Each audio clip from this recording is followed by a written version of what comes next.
네, 최순실 국정농단 사태를 규탄하는 대규모 도심 집회가 이 시각 열리고 있습니다. 정치권에 미칠 파장, 전문가들 모시고 자세하게 짚어보겠습니다. 네, 최창렬 용인대 교수, 장성우 건국대 교수와 얘기 나눠보겠습니다. 네. 어서 오십시오. 안녕하십니까? 네, 안녕하세요. 네, 박근혜 대통령의 퇴진을 촉구하는 대규모 집회가 지금 주말 집회 세 번째 열리고 있습니다. 대통령이 그동안 사과를 하긴 했지만 지금 민심은 가라앉지 않고 지금 참가 인원은 급속하게 늘고 있는 상황인데요. 이유 어떻게 보고 계십니까?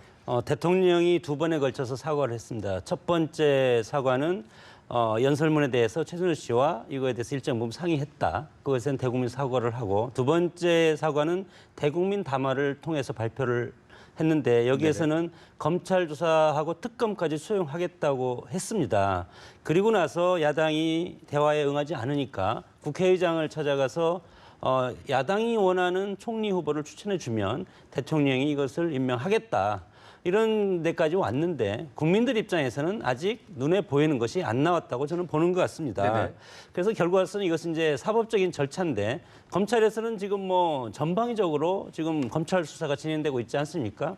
그래서 대통령 입장에서는 대통령이 검찰 조사를 받겠다고 했으니까 그것이 뭐 다음 주나 그 다음 주에 대통령 검찰 조사가 있은 다음에 종합적으로 수사 결과가 발표가 나고, 네네. 그 다음에 대통령이 책임질 부분은 그때 가서 대통령이 정치적 카드를 선보일 텐데, 국민들 입장에서는 아직 대통령께서 구체적인 정치적 카드를 보여주지 않으니까 이것이 이제 야당과 같이 해서 지금 시너지 효과를 하면서 지금 촛불 집회가 진행되고 있는 것이 아닌가 봅니다. 네. 지금 현장 화면 함께 생중계로 보고 계신데요. 정말 엄청난 인파가 모여들었습니다. 주최 측 추산으로는 100만 명의 인파까지 몰릴 것이다, 이렇게 예상이 되고 있는데, 이게 2000년대 들어서 가장 많은 인원이 모이는 셈이라고 하더라고요. 글쎄요, 저는 2000년대 이전에 1987년도 60민주대항쟁이 생각이 납니다. 네. 그때 저도 그때 제 기억으로 제가 저기 시청 앞에 있었던 기억이 나는데 낮이었어요. 그때도 완전히 그때는 뭐 이른바 넥타이 부대라고 하는 사람들이 이제 이른바 이제 민초들이죠. 네. 직장인들이 나오고 그랬었는데 그때보다 훨씬 더 많은 것 같아요, 지금. 그러니까 지난주하고는 비교할 것도 그렇죠. 없이. 그래서 지금 말씀처럼 2000년대 이후에 왜 2008년도 광우병 파동 때 있었잖아요. 네. 그때보다 뭐 훨씬 많은 것 같고. 그러니까 지금 그때와 지금과는 많이 상황이 다른 것 같아요. 그러니까 국민들은 어쨌든 간에 지금 현재 우리가 보고 있습니다만 저희들이 대통령 보고 그 자리에서 내려오라고 요구하고 있는 겁니다, 지금. 그러니까 최순실 씨가 개입된 것이 단지 뭐 한두 개가 아니라, 그리고 개인의 어쨌든 대통령께서 말씀하신 것처럼 개인의 탈법이나 비리의 차원을 넘는 거라고 이제 국민들은 판단하는 것이고, 사실이 그렇습니다, 지금. 게다가 지금 대통령이 직접 그 정호성 비서관에게 최순실 씨에게 그 문건을 넘겨라라는 말이 진술이 나온 상황이고, 안종범 전 수석도 기본적으로 지시를 받아서 그 모금을 했다. 그리고 강제 출연에 대통령이 개입했다. 이런 진술이 나오고 있는 상황이기 때문에 네네. 국민들은 도저히 이 상황을 받아들일 수 없다라는 거예요, 지금. 그러니까 지금 국회하고 어떤 그 사태 수습하고 이런 것들은 뭐 정치권에서 해야 될 일이지만 국민들은 그 이전에 일단 대통령으로 인정하지 않겠다라는 겁니다, 지금. 그러니까 대통령에 대한 사실상의 탄핵을 내리고 있는 거죠, 국민들은. 지금 그게 지금 오늘 광장의 민주주의의 그 요구가 아니겠는가 이렇게 보여집니다. 네, 자 오늘 집회를 보면 뭐 연령, 성별 가리지 않고 많은 분들이 참석을 하고 계신 것 같습니다. 특히나 어린 아이를 둔 부모님들 또 중고생 학생들까지 지금 많이 참가를 하고 있는데, 아무래도 정윤학 관련 의혹들도 좀 영향을 미친 것으로 봐야 될 것 같고요. 어떻게 보십니까? 뭐 근본적으로는 민주주의 가치가 훼손됐다는 데는 전 국민이 이것에 대해서는 뭐 다 동의를 할 것 같고, 주권자인 국민이 이렇게 나서는 것은 직접 간접 민주 정치가 할 수 없는 직접 민주적인 요소를 하면서 제도권의 어떤 각성을 촉구하는 그런 모습을 선보였다고 봅니다. 특히 이것에 대해서는 물론 뭐 대통령에 대한 어떤 저항의 그런 모습도 있겠지만, 어떻게 큰 틀로 보면 87년 체제에 대한 저항이라고 봅니다. 두 가지죠. 하나는 제도적인 측면, 그리고 하나는 정치권 전체에 대한 국민들의 뭐 레드카드 뭐 이런 것들을 지금 뭐 보이고 있는 것이 현재 이런 그 시민들의 모습인데, 그리고 어린아이를 둔 부모와 중고등학생들까지 하는 것은 이것에 이번에 뭐 정유라 씨와 관련돼서 상대적인 박탈감을 느꼈을 것 같고 국민들이 그리고 또 하나 하는 것은 입시 정책에 대해서 여러 가지 현실적인 벽 이런 네. 것이 나한테 혹시 이런 것이 또 오면 어떡하나 하는 그런 불안감이 훨씬 더 가중돼서 어린 학생들까지 지금 시위 현장에 나타나는 것이 아닌가 그렇게 봅니다. 네. 자, 지금 현장 화면 계속해서 함께 보고 계십니다. 지금 여러 가지 경로로 행진을 벌이고 있는 상황이고요. 네. 이 지금 내전 노타리 쪽으로 이제 많은 사람들이 집결을 할 것으로 예상이 되고 있습니다. 지금 많은 사람들 여러 가지 구호가 적힌 깃발도 펄럭이고 있고요. 많은 분들이 평화적으로 지금 집회에 참여를 하고 있습니다. 네.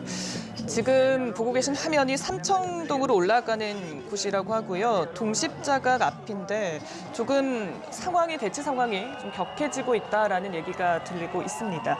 아무래도 이번 행진에서 좀 주목할 만한 점이 법원이 청와대 인근까지 행진을 허용했다는 점이거든요. 이 부분 좀 어떻게 보셨습니까? 지난주에도 법원이 행진을 허용했었죠. 네. 그래서 물리적 충돌을 막는 데 상당한 기여를 한 것 같은데 경찰은 어쨌든 오늘 집회가 규모가 엄청나게 커지고 그러다 보니까 이제 청와대로의 행진하는 것에 대해서 상당히 이제 조심스러운 입장이었고 법원이 어쨌든 행진을 허용했어요. 가처분 신청을 받아들인 상황인데 현재 이 집회 및 시위에 관한 법률에 의하면 당연히 지금 행진을 허용해야 되는 겁니다.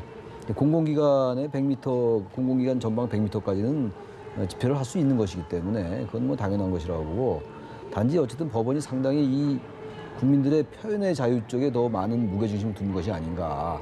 그리고 또한 이 집회의 행진을 허용하지 않으면 이 물리적 충돌이 불가피한 면이 좀 있거든요. 그러면서 이제 법원이 제대로 판단을 했는데 어쨌든 이 시위 규모가 커지고 이렇게 되다 보면 어떤 물리적 충돌의 가능성을 전혀 배제할 수가 없거든요. 그게 네. 제일 네네. 걱정스러운 부분이긴 합니다, 지금 현재로서는. 네. 자, 지금 현장 화면 계속해서 보고 계십니다. 네. 지금 많은 사람들의 모습이 보이고 있고, 근데 촛불이 하나 둘씩 지금 밤하늘을 반짝반짝 빛내고 있습니다. 지금 점차 좀 오늘 집회가 격해지지 않을까 이런 우려들이 나오고 있는 것 같아요. 오늘 많은 사람들이 참여한 만큼 좀 평화적으로 잘 진행이 돼야 할 텐데 지금 경찰과 대치하는 모습도 곳곳에서 지금 조금씩 보이고 있다는 소식이 들려오고 있습니다. 네, 성숙한 시민 의식이 네. 평화적 집회를 저는 잘해서 마무리를 하리라고 저는 이제 믿습니다.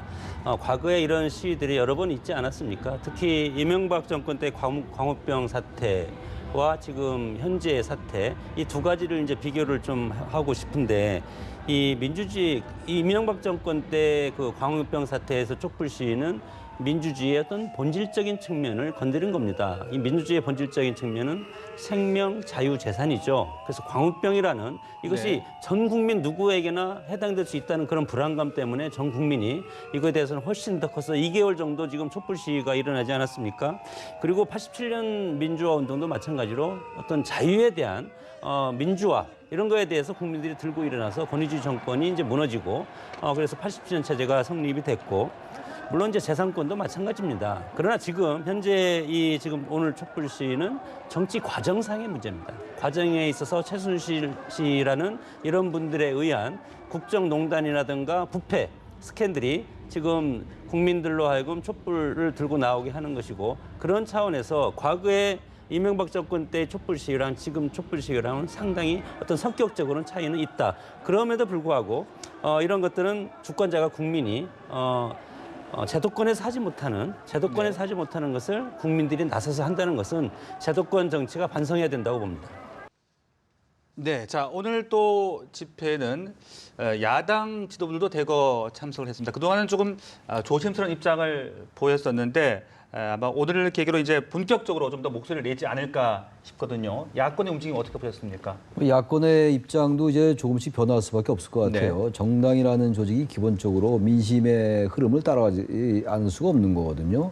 게다가 지금 이 정도로 민심이 표출됐는데 여러 가지 정치적 이유로 해가지고 이 현장에 참여하지 않는다는 것을 상상할 수가 없겠죠. 그러니까 이제 오늘 이제 이 집회가 끝나고 난 다음에 청와대도 그렇고 야당도 그렇고 어떤 나름의 어떤 그 판단들을 내리지 않겠습니까?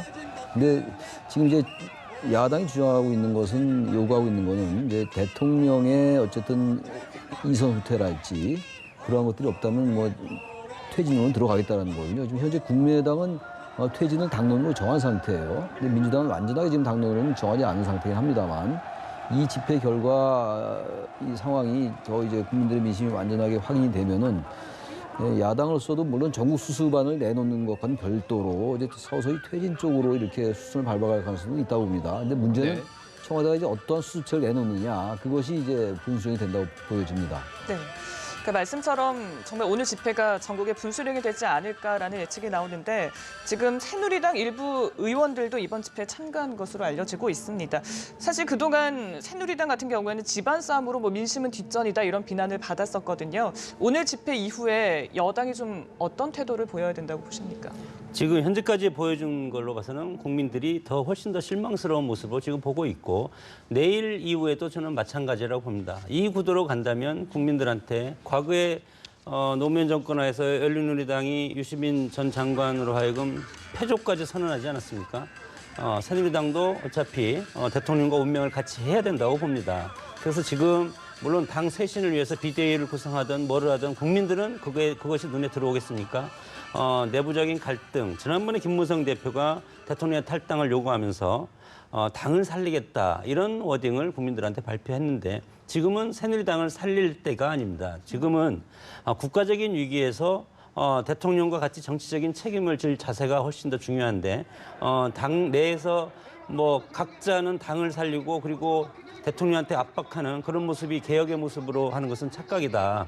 어차피 새누리당과 청와대 대통령은 정치적인 운명 공동체로서 대통령을 배출한 정당 아니겠습니까? 그러면 정치적 책임을 마다하지 않고 모든 것을 지고 물론 그것은 총선이라든가 투표를 통해서 국민들이 심판을 하겠지만 그 전에 지금의 이 상황을 수습하는 길이 무엇인지 그것을 뭐 오히려 민생을 더 생각하고 이런 것이 낫지 여기에서 뭐 내부적으로 사퇴하라 사퇴하지 않는다 이런 것이 더 중요한 것은 아니라고 봅니다. 그래서 내부적인 어떤 갈등 요인 이것은 국민들을 볼 때는 아직까지도 새누리당이 자기들이 먹을거리를 놓고 싸우고 있구나 집안 싸움만 한다 그런 인식을 보여주기 때문에 그것은 검찰 수사 끝나고 대통령이 어떤 정치적 카드라 결단을 보고 나서 그 다음에 해도 늦지 않는다고 봅니다. 네. 새누리당이 또 내일 비상시국회의를 또 연다고 하더라고요. 새누리당은 앞으로 어떤 모습을 좀 보여야 되겠습니까? 새누리당의 지금 뭐 비박과 친박의 이제 그런 다툼이 있는 거잖아요. 일단 뭐 친박 지도부는 물론 나라는 건데 친박이라는 용어 자체가 의미가 없어요. 이쯤 되면요. 그리고 주류 대 비주류 더욱더 의미 없습니다. 지금. 문제는 지금 우리 장 교수님은 이제 어쨌든 수습책이 마련된 다음에 그때 이제 물러나거나 뭐 이런 얘기가 있어야 된다 그러는데 뭐 일리 있는 말씀입니다만 저는 일단 이 사태에 책임이 있는 지도부가 사퇴해야 돼요. 새누리당이 지금 뭘 지금 사퇴 수습할 수 있겠어요. 그러나 최소한도 지금 뭐 이정현 대표가 당 대표잖아요. 이정현 대표는 일단 당을 이끌 리더십을 완전히 상실했습니다. 근데 사퇴 수습이라는 것이 정당성과 어떤 정통성을 갖는 리더십이 있을 때 사퇴 수습에 단초를 여는 거 아니겠어요? 근데 완전히 리더십을 상실하고 신뢰를 상실했는데 당원들로부터 네네. 어떻게 그 자리에 있으면서 자꾸 이런 얘기를 합니까? 저는 그래서 일단 주류 대 비주류의 이런 갈등 자체가 의미가 없다고 말씀드렸습니다만 책임지는 모습을 보인 다음에 그때 사퇴 수습책을 논해야지 일단 책임을 지는 모습을 보이지 않으면서 얘기를 한다는 게 국민들 눈에 더욱더 이상하게 비치는 겁니다. 그러니까 지금 뭐 이제 아까 화면 기사들을 보니까 오늘 이제 새누리당의 비박 의원들이 이 집회에 개인 자격으로 참석한다 이런 얘기를 좀 봤어요. 네네. 기사에서.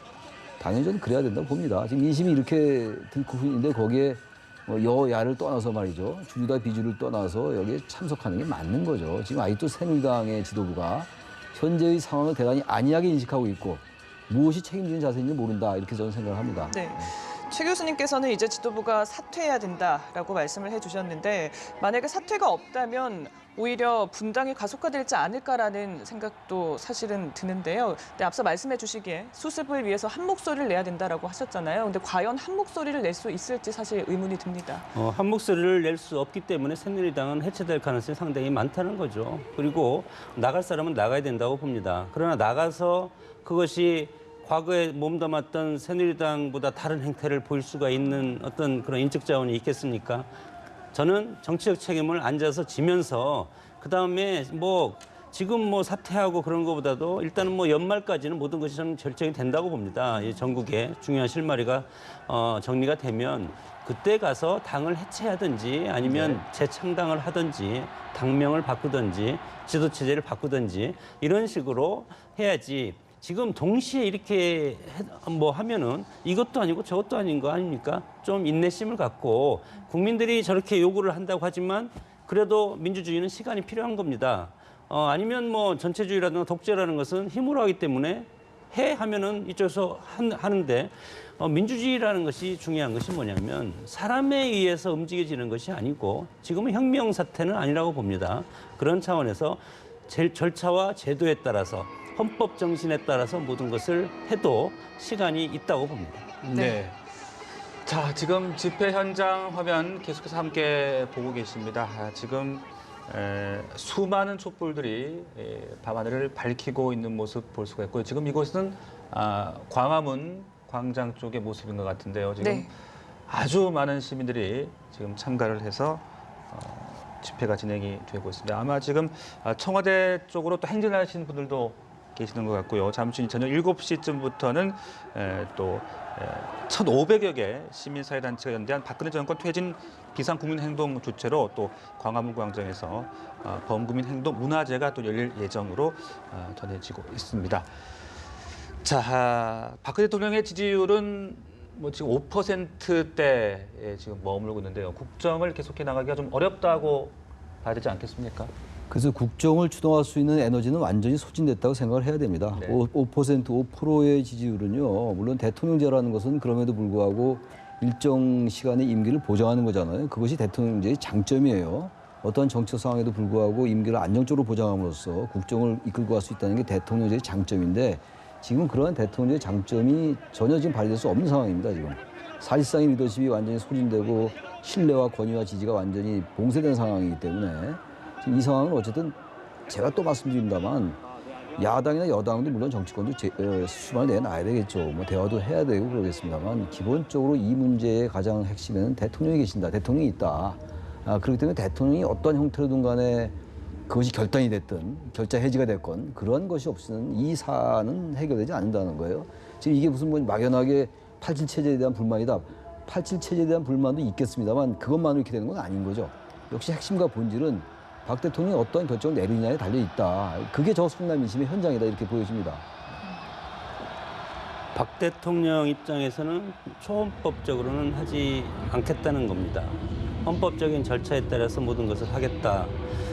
야당에서 원하는 초헌법적인 것을 한다고 하면 그러면 또 다른 탄핵 사유가 될 겁니다. 그러면 대통령은 2번 죽는 것이기 때문에 저는 대통령은 1번 죽는 것을 선택하지 않을까 이렇게 보고 설사 하야를 한다고 하더라도 그런 차원에서 정치적 카드는 지금 정해져 있다고 봅니다. 대통령 입장에서는 하야를 하든가 스스로 내려오는 거죠. 아니면 이것을 정치인들은 여당, 야당, 더민주, 국민의당 각각 요구하는 게 다 다르기 때문에 어디에 춤을 춰야 될지도 모르겠고 대통령이 뭐 총리 추천을 하라고 해도 또 합의 안 하고 또 일구의 가치도 없다고 하고 그리고 이선 후퇴하라고 하고 또 내려오라고 하고 그러면 대통령은 정치권과는 협상은 저는 불가능하다고 봅니다. 이 시점에서 대통령이 할 것은 하야 내지 대국민 신임 투표를 해서 네. 국민이 원하면 투표로서 물러나겠다 이런 것을 선택할 수밖에 없는 것이고 야당 입장에서도 물론 말로는 계속 하겠지만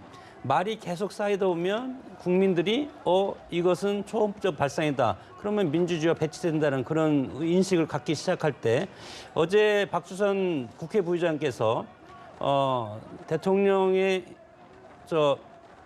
군권을 내려놓는다라는 것은 헌법 무정부 상태를 만드는 것이다. 그렇게 말씀하지 않았습니까? 네네. 그것이 저는 옳은 시각이라고 봅니다. 그런 차원에서 야당도 헌법에 정해져 있는 탄핵 절차를 밟는 것이 정당한 방법이고 역사가 불확실성으로 계속 가면 정치 변동이 일어날 수밖에 없는데 그렇게 네. 되면 지금의 이 대통령제가 다음 정권에 가면 다음 대통령도 그 대통령이 취임했을 때 야당에서 조그만 문제가 있으면 하야하라고 또 시위할 겁니다.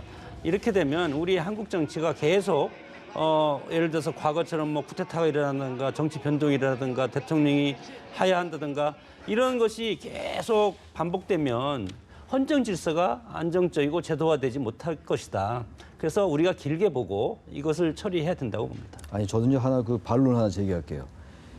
조그만 문제가 있을 때 하야하면 안 되겠죠. 이게 조그만 문제가 아니잖아요, 기본적으로. 그러니까 장 교수님 말씀에 저 기본적으로 동의를 하는데, 네. 공감을 하는데 이 상황을 이렇게 원론적인 일반론적인 상황에 비춰서 할 얘기는 아닌 거예요, 지금.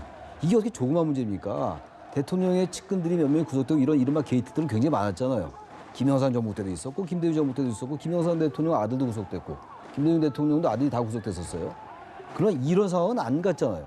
그때도 뭐 지지율이 10%대로 떨어지긴 했습니다. 그래서 이 부분을 무슨 뭐 조그만 문제니까 이럴 때 자꾸만 하야하면 안 된다. 제가 무조건 하야만 주장하는 건 절대로 아닌데 네. 그 대통령의 결단 속에는 하야도 포함되어 있을 수 있고 여러 가지 있죠. 이선 후퇴도 있을 수가 있고 원래 사실 야당이 주장했던 것은 국정 이선 후퇴를 전제로 한 국회 추천 총리였어요. 그러나 대통령이 이선 후퇴를 얘기하지 않았기 때문에 그것을 못 받은 거거든요. 그래서 그 부분을 분명히 할 필요가 있고 또 하나 문재인 전 대표가 계엄이라든지 그 뭡니까 그 국군 통수권 이런 것도 내려놔야 된다 그 말이 이른바 이제 좀 이제 대통령에 대해서 나름 이해를 하려고 하는 분들 얘기가 왜 그런 얘기를 하냐 그런데 그 말 일리 있어요. 근데 야당의 공식 견해가 아니에요. 근데 그걸 마치 야당의 전체적인 공식 견해인 것처럼 자꾸 몰고 가는 것은 사태 사실관계에 맞지 않는다. 제가 이건 분명히 말씀드립니다. 네. 뭐 제가 좀 전에 뭐 이 조그만 문제라고 한 것은 아니고 이와 같은 문제가 터졌을 때 또 하야를 하라고 주장을 할 거 아니냐 그런 차원에서 얘기한 거지 이것은 뭐 조그만 문제라고 얘기하지 않았습니다. 얘기는 했고 네. 근데 네네. 그건 의미 아니죠. 얘기는 했어요. 분명히 조그만 문제라고. 그래서 제가 드린 말씀이고 그거는. 네. 우선 어쨌든 뭐 박근혜 대통령이 말씀해 주셨듯이 이선 후퇴를 직접 언급하진 않았지만 지금 지지율이 5%이고 또 사실상 국정 운영의 동력이 굉장히 떨어진 상황입니다. 근데 이런 그 지도력에 있어서 이런 리더십을 과연 어디에서 채워야 될 것인가? 정치권에서도 사실상 좀 어떤 그 움직임을 좀 이 보여야 될까? 대답은요 야당도 그렇고 여당도 그렇고 지금 수습책을 딱 내놓기가 어려운 게 현실이에요. 그래서 수습책을 못 내놓는다고 누구를 지금 비판할 계제가 아닙니다. 지금 누구도 이 상황이 어떻게 전개될지 어떻게 알겠으며 딱 이게 해결책이다라고 어떻게 얘기하겠어요. 지금 우리 장 교수님 말씀하신 것처럼 하야도 하나의 방법일 수가 있고 또 탄핵도 전 중요한 하나의 방법일 수 있어요. 왜냐하면 도저히 문제의 해결책이 안 생기면요 탄핵이라는 헌법상의 절차가 있어요. 이럴 때 바로 있으라고 탄핵이라는 제도가 헌법에 규정되어 있는 거거든요.